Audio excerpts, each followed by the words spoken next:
If you are starting from zero, then you and I are going to talk plain facts today.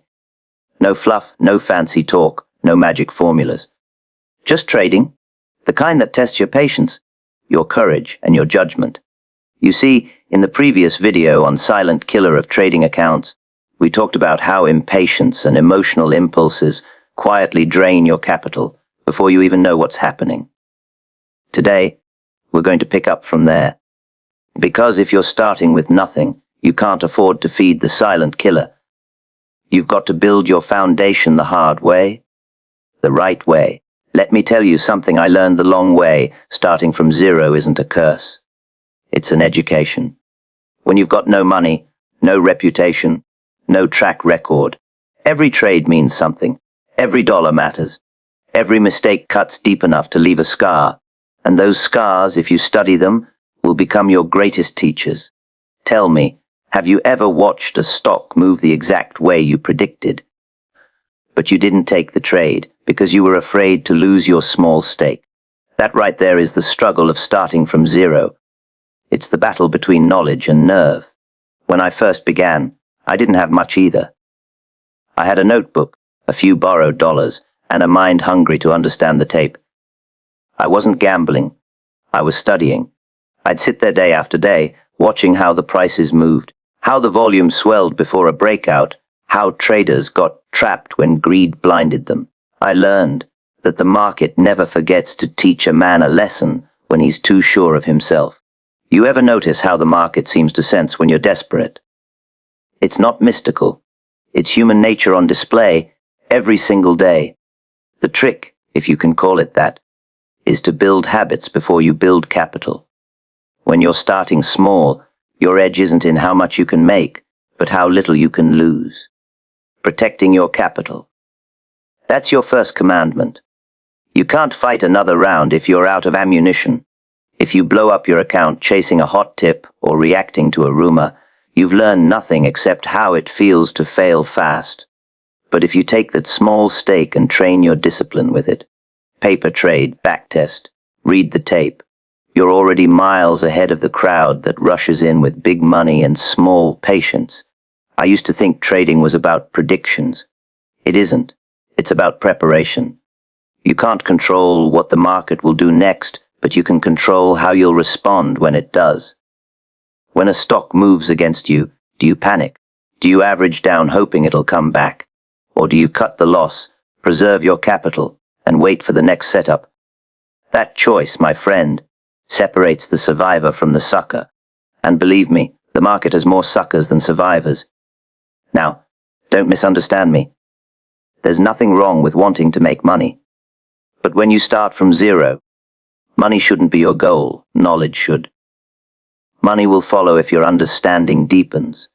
Think about it. If you can read the market correctly, money has no choice but to flow in your direction over time. If you can't, no amount of money will save you. So ask yourself, do you really know why you're entering a trade, or are you just reacting to what everyone else is doing? I've seen men jump into a rising stock thinking it's a sure thing, only to find themselves trapped when the smart money unloads into their excitement. That's how accounts die quietly. Remember the silent killer. It's not just bad trades, it's bad thinking. The same lack of patience that kills big accounts will destroy small ones before they even get started. That's why starting from zero can be a gift. You're forced to trade right or not trade at all. And don't fall for the illusion of constant action. You don't have to trade every day. The tape will always be there tomorrow. The real money is made by waiting for the right setup. The one that makes sense. The one that's confirmed by volume and price working together. That's how professionals think. The amateurs, they crave excitement. The professionals crave confirmation. Which one are you becoming? Starting from zero also means you've got to be your own teacher and your own cop. Nobody's going to stop you from taking foolish trades, except you. Nobody's going to teach you patience, except the market itself. You'll learn that the best trades feel uncomfortable when you take them, and the worst trades feel easy. That's because the crowd always moves in comfort, and the crowd is almost always wrong. You'll find that chart, Reading isn't about lines and patterns. It's about behavior. Every bar, every tick tells a story. A breakout that fails tells you more than one that succeeds. When volume dries up on a rally, it whispers caution. When prices rise with strength and persistence, it hints at accumulation. The market speaks, but most people don't listen. They just look. Can you see the difference? And remember this, starting from zero gives you one big advantage: humility. You respect every move, every loss, every gain. You're not entitled to anything, and that mindset keeps you sharp. The moment you think you've mastered the market, it'll humble you. Every trader meets that lesson sooner or later. I met it many times, and it cost me fortunes to learn what a beginner could have learned for free if he just paid attention. When you're building from nothing, you've got to learn the rhythm of the market like a musician learns notes. You can't rush it. You can't fake it. You have to study it, live it, breathe it. Watch how the leaders behave before a rally, how they correct, how they base. Don't just buy because it's cheap. Buy because it's strong. Cheap stocks stay cheap for a reason. The real opportunities come when price, volume, and market trend all sing in harmony. If you think that sounds simple, it is. But it's not easy. The simplicity fools most people because they're looking for shortcuts. But there are no shortcuts. The market doesn't owe you clarity. It doesn't owe you profit. And it sure doesn't owe you a second chance. So what do you do when you're starting from zero? You slow down. You study. You protect what little you have. You trade less. Think more. And let your money work only when the odds favor you. And if you ever doubt whether that approach works, just remember what we talked about before.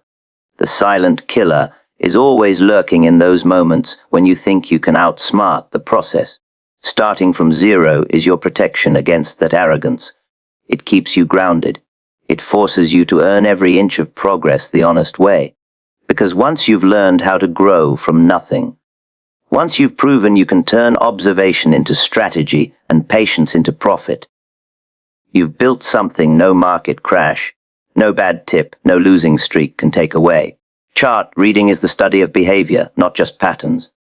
Most beginners think charts are puzzles to be solved, lines, shapes, and signals that magically point to profit. But that's not how markets work, and that's not how professionals trade. A chart isn't a picture of price.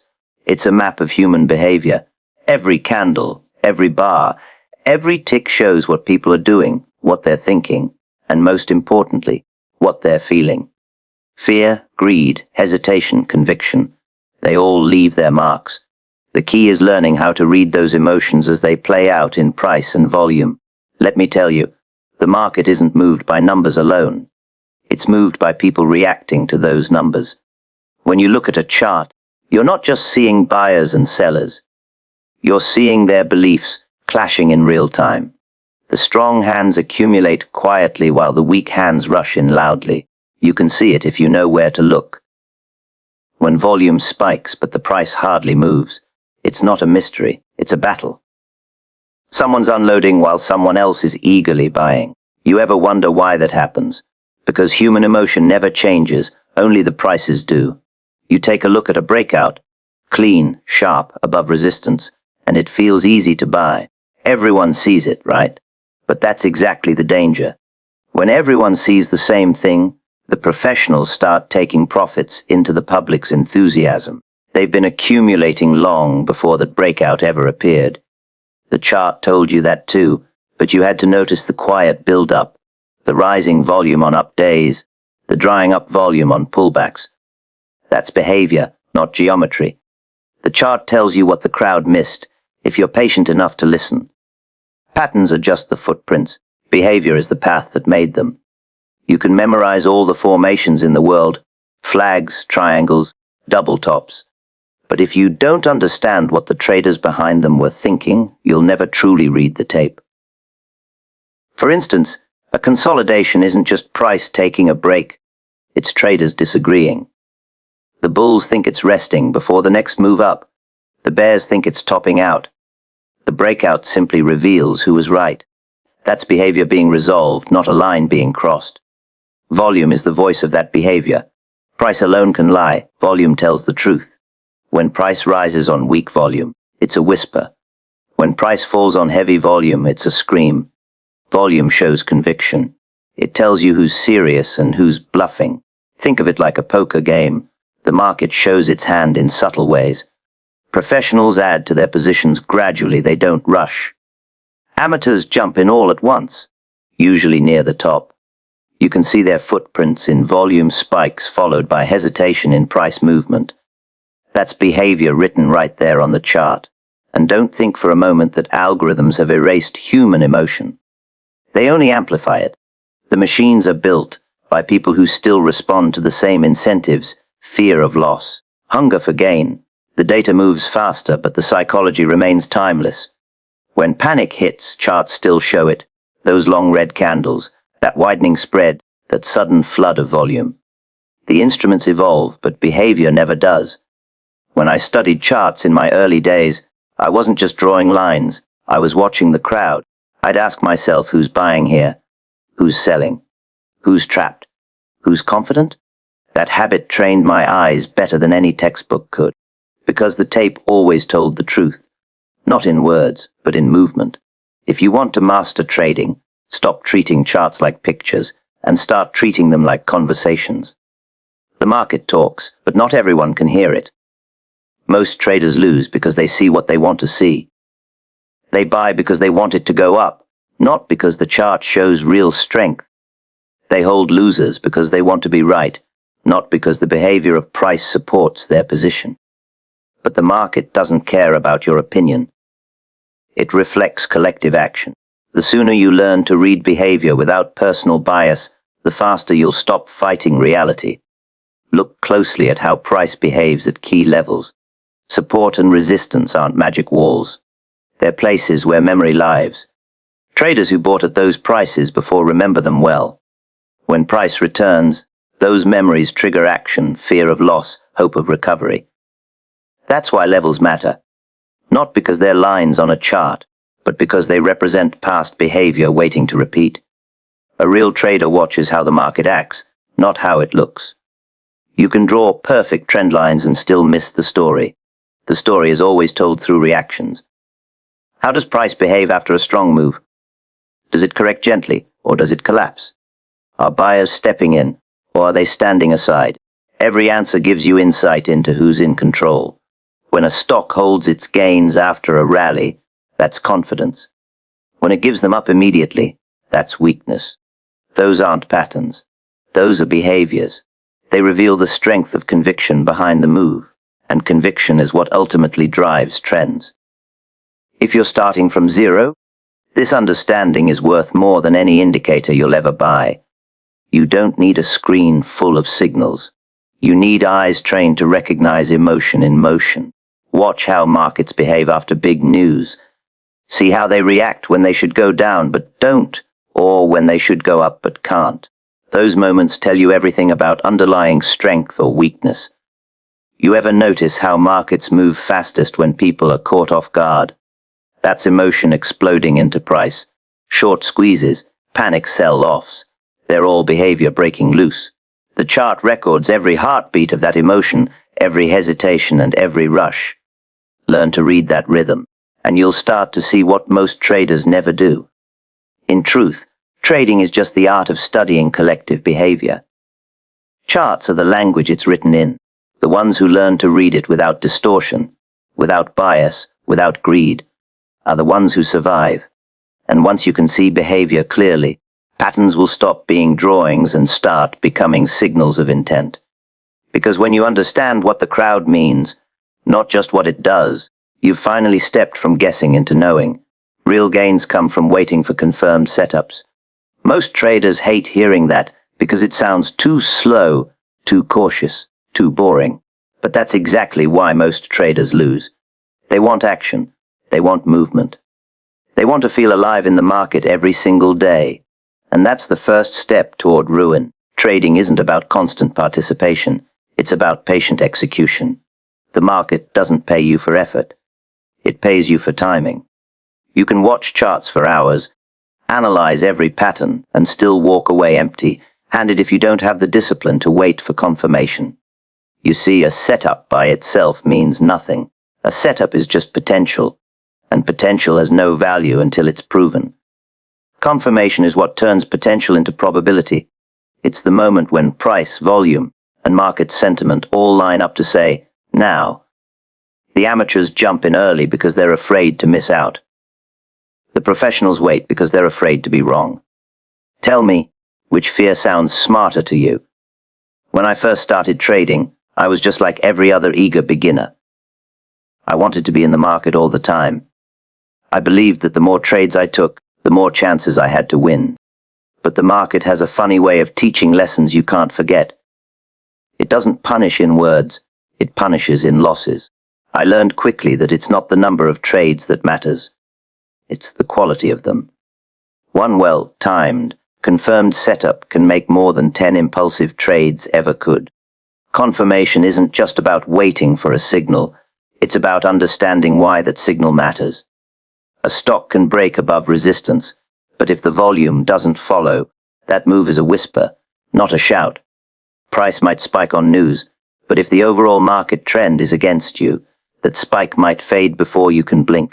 Real confirmation comes when multiple forces align: price action, volume, market context, and the behavior of related stocks or sectors. That's when probabilities shift in your favor. Most traders can spot patterns, but few can wait for proof.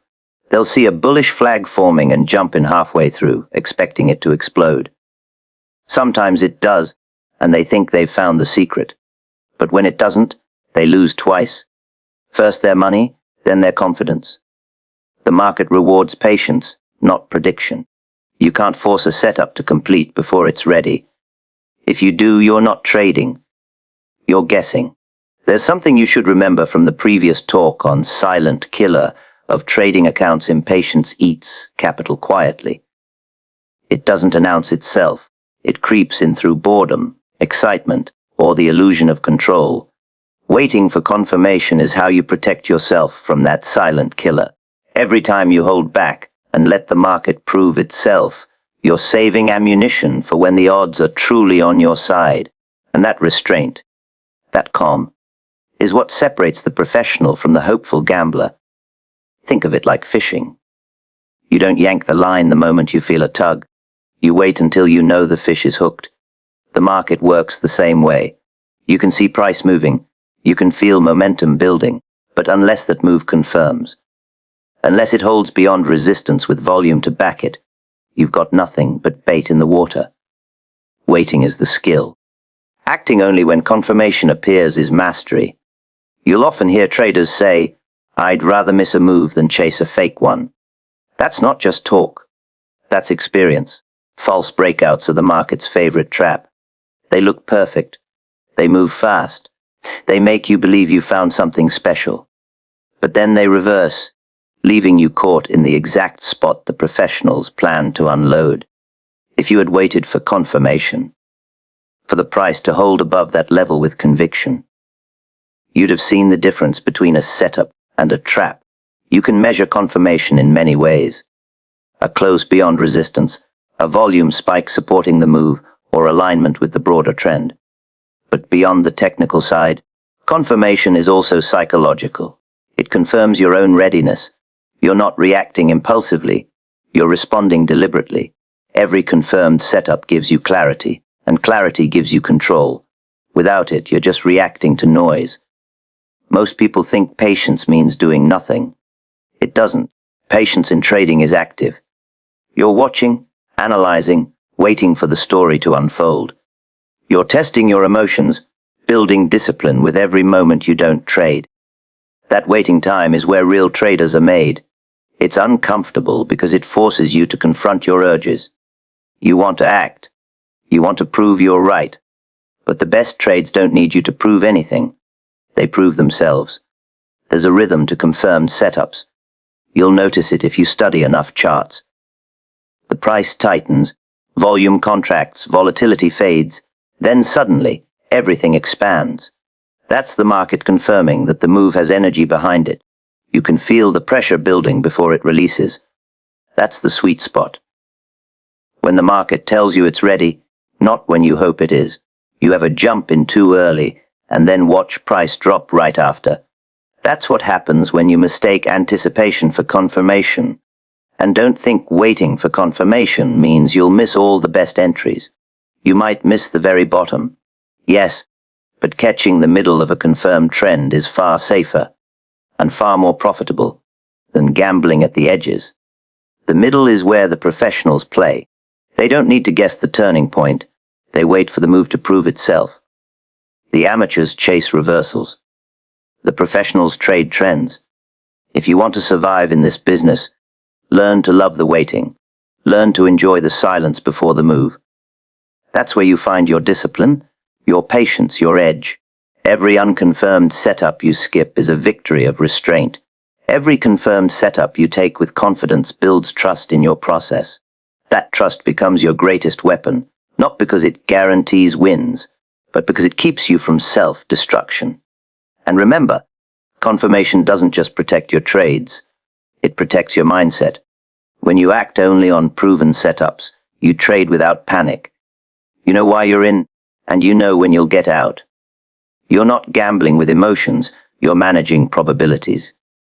That kind of consistency builds not just profits, but power. The power to act with reason when others act with impulse.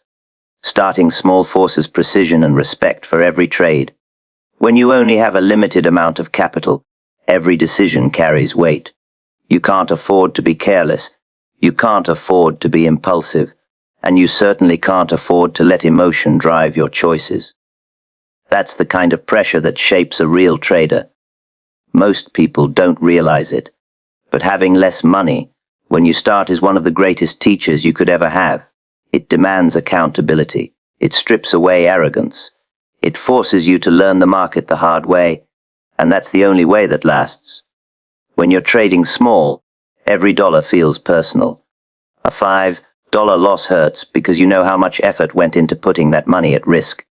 That sting builds awareness. It makes you think twice before pressing the buy button. And that thinking is what keeps traders alive. It's easy to be reckless when you're trading with large capital or someone else's money, but when it's yours, when every tick up or down matters, you begin to respect the market's power. Tell me, have you ever felt your pulse quicken over a small trade because it mattered to you? That's not weakness. That's awareness sharpening your instincts. Most beginners dream of trading big, of making large profits, of feeling powerful. But size amplifies mistakes. If you can't trade small correctly, you'll never trade big successfully. Small trades reveal your habits in their purest form. Do you cut losses fast or do you hesitate? Do you follow your plan or do you chase? When you trade small, every bad habit stands out clearly because you can't hide behind capital. That's how you build precision. By recognizing where your discipline cracks before it costs you something big. Precision isn't just about technical accuracy. It's about mental sharpness. It's knowing exactly why you're entering a trade, where you'll exit, and what risk you're willing to take. Starting small gives you the space to develop that clarity without the noise of big numbers clouding your judgment. You learn to think like a sniper, not a machine gunner. One clean shot, one planned trade. That's how professionals operate. The amateurs spray bullets and wonder why they run out of ammunition. Trading small also exposes your emotions under real conditions. Paper trading teaches you structure, but small real trades teach you psychology. You'll feel the tension of uncertainty, the urge to interfere, the relief of small wins, and the sting of small losses. These sensations train your reactions. You begin to understand your own tendencies: fear, greed, hesitation. You can't master the market until you first master yourself. Starting small gives you that mirror. It's where your character as a trader is forged, and that respect you develop for each trade, that doesn't go away. It becomes part of your DNA. Even when your account grows, you'll still think like a disciplined small trader. You'll still evaluate every setup with caution, manage risk tightly, and never take a trade for granted. That's the mindset that keeps professionals alive while others blow up their accounts chasing excitement. You'll remember the days when one bad decision meant the difference between staying in the game or being forced out. That memory keeps you sharp. The funny thing is, starting small actually gives you freedom. You're not trying to impress anyone. You're not trapped by the pressure of managing big money. You can experiment, observe, and learn without destruction. You can study price behavior, test setups, refine entries, and build confidence with every small position. That slow, deliberate process compounds over time. It's not glamorous, but it's real. You're building skill, not illusion. And skill, unlike luck, never leaves you. Many traders rush to scale up too soon. They think doubling size will double profits. But if your precision isn't consistent, doubling size just doubles mistakes. That's why starting small and staying small until your method is proven is critical. You're refining your aim. You're training your reflexes. You're building trust in your process. Every trade you take should have purpose. Every mistake should be analyzed. That's how precision grows, through repetition, review, and refinement. Think back to what we discussed in the earlier talk about the silent killer of trading accounts. The silent killer was impatience. That subtle urge to move faster than you're ready for. Starting small protects you from that. It makes impatience expensive. You can't afford to trade for excitement when every dollar counts. You learn to wait. You learn to plan. You learn to execute with intent instead of impulse. And that patience becomes your greatest weapon when the market turns volatile. There's another hidden advantage to starting small. You can focus on process, not profit. The smaller your stake, the easier it is to detach emotionally from results. You're not chasing a payout, you're chasing consistency. That shift in focus changes everything. You stop asking, how much can I make? And start asking, how well can I trade? The latter question builds mastery, the former builds anxiety. The traders who win long-term always trade for precision first, profit second. You also learn to recognize quality over quantity. With limited capital, you can't take every setup. You're forced to choose. That choice trains your judgment. You'll begin to see which trades truly have edge and which are just noise. You'll learn to pass on the mediocre setups, to say no when the odds aren't aligned. That ability to sit out is what keeps you solvent. The best traders don't trade often, they trade well. Starting small also forces you to define your edge. You can't afford to rely on vague feelings or untested strategies. You must know exactly what works for you. You'll track your trades, analyze your results, and spot patterns in your performance. Maybe you notice that you trade best when volatility is low, or that you do better in the first hour of the session. Those insights shape your system. They make you precise. As you grow, that same precision and respect will scale naturally. You'll add size slowly, only after your performance proves you're ready. You'll keep your risk proportional, your entries clean, your exits disciplined. And you'll remember that every big trader started exactly where you are. Small, uncertain, but committed. They didn't rush. They learned to trade one setup at a time, one lesson at a time. When you start small, the market humbles you, trains you, and tests you in ways that easy money never could. Every trade you make becomes a conversation with the market, and with yourself. You learn what it means to risk correctly, to wait for confirmation, to take only the best setups. You stop chasing and start calculating. You stop hoping and start reading. You stop gambling and start thinking like a professional who knows that precision, not volume, is where real consistency begins. Build trading habits before building capital.